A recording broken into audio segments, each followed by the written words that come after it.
Tinapay mula sa langit. A daily morning devotion with CRC family.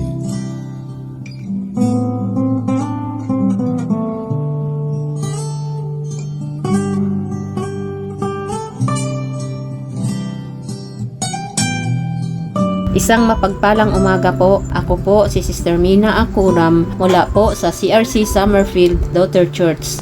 Samahan niyo po ako sa ating araw-araw na devotion na tinapay mula sa langit. Ngunit bago ang lahat, samahan niyo po ako sa isang maikling panalangin. Panginoon, Ikaw po ang Diyos na makapangyarihan sa lahat. Ang ngalan mo ang itataas namin sa umagang ito. Salamat sa iyong salita na gumagabay sa amin upang kami po ay magpapakatatag sa iyo. Salamat sa panibagong umaga na kasama ka. Basbasan mo po kami sa iyong banal na espiritu upang kami po ay maliwanagan. Ito po ang among salmong dalangin sa pangalan ni Jesus. Lahat ay magsabi ng Amen. Tayo po ay bumasa sa aklat ng Judges 18 verse 14 to 18 na pinamagatang The Tribe of Dan Adopts Micah's Idolatry. Basahin natin verse 14. Sinabi sa kanila ng 5 nagsisiyasat sa lais. Sa bahay na ito ay may isang imaheng balot ng pilak, bukod pa sa ibang diyos-diyusan at epod. Ano sa palagay ninyo ang mainam nating gawin para makuha ang mga iyon? Kaya't pumunta sila sa bahay ni Micah at kinamusta ang kabataang Lebeta na nakatira roon. Verse 16. Samantalang naghihintay sa tarangkahan ang kasama nilang 600 kawal. 17. Ang 5 espiya ay tuloy-tuloy na pumasok sa bahay ni Micah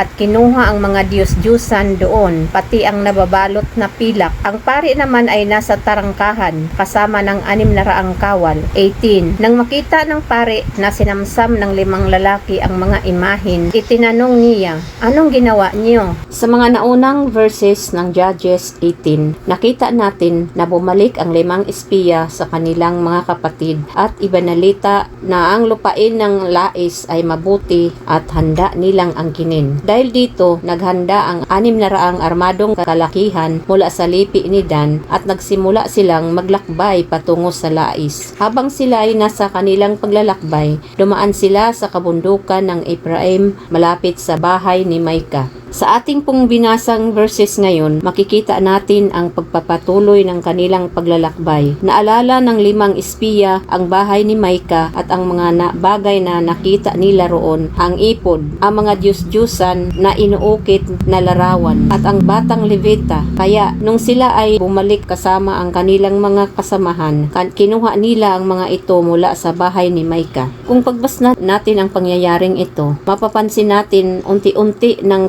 tanggap ng lipi ni Dan ang maling paraan ng pagsamba. Ang idolatry na nagsimula sa tahanan ni Micah ay hindi na nanatili roon. Pumalat ito at naging bahagi ng buong lipi. Dito natin makikita ang isang mahalagang katotohanan. Kapag ang tao ay lumalayo sa salita ng Diyos, madali niyang palitan ang katotohanan ng sarili niyang kagustuhan. Ang pagsamba ay hindi umiikot sa Diyos, kundi sa kung ano-anong gusto at komportable para sa tao. Kung magiging tapat tayo sa ating sarili, maari rin itong mangyari sa atin. Hindi man tayo yumuyuko sa mga revolto, maari tayong magkaroon ng mga idolo sa ating puso. Mga bagay na mas pinahangalagahan natin kaysa sa Diyos. Maaring ito ay pera, trabaho, relasyon, tagumpay o maging sarili nating kagustuhan. Kapag ang mga ito ay naging sentro ng ating buhay, unti-unti tayong lumalayo sa Panginoon. Ngunit, salamat sa Diyos dahil hindi niya tayo pinababayaan. Sa pamamagitan ni Hesukristo, mayroon tayong daan upang makabalik sa tamang relasyon sa Diyos. Siya ay ang tunay na daan at sa pamamagitan ng kanyang biyaya ay binabago niya ang ating puso. At sa pamamagitan ng banal na espiritu, patuloy tayong kinakausap ng Diyos. Marahil sa pagninilay na ito, may pinapaalala ang Panginoon sa bawat isa sa atin. Mayroon bang bagay sa ating puso na unti-unting pumalit sa Diyos? Mayroon bang bahagi ng ating buhay na kailangan nating muling isusuko sa Kanya? Mga kapatid, huwag nating patigasin ang ating puso. Kapag tayo ay kinakausap na ng Panginoon, hayaan nating kumikilos ang banal na espiritu sa atin.